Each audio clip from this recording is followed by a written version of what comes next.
Hello food lovers, আমি ইন্দ্রাণী। আজ থেকে আমি নিয়ে আসছি আমার ক্লাউড কিচেন ইয়ামপেকে।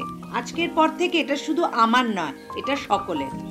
একদম খুবই কনভিনিয়েন্ট। রাসবেরি ক্রসিং থেকে টলিগঞ্জ যেতে সাদার্ন এভিনিউ কানেক্টরের খুবই কাছে।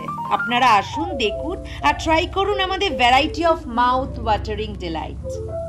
আমাদের ক্লাউড কিচেনের দৈনন্দিন জীবনযাত্রার সঙ্গে একটু পরিচয় করিয়ে দিই। সুপ্রভাত বন্ধুরা।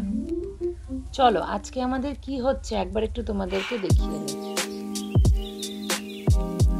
তৈরি হয়ে এলো অ্যালফ্রেডো চিকেন পাস্তা। আমি চাইবো তোমরা তোমাদের এই ক্লাউড কিচেনে এসো। তাছাড়া অনলাইনেও কিন্তু অর্ডার করতে পারো, সুইগি আর জোম্যাটোতে। আমরা ওপেন থাকি দুপুর 12:30 থেকে রাত 9:30 পর্যন্ত। এই অর্ডারটা তো রেডি। তোমরা কবে ট্রাই করছো? ভালো লাগলে লাইক, ফলো, কমেন্ট করো। দেখা হচ্ছে খুব শিগগিরই। এখনের জন্য টাটা।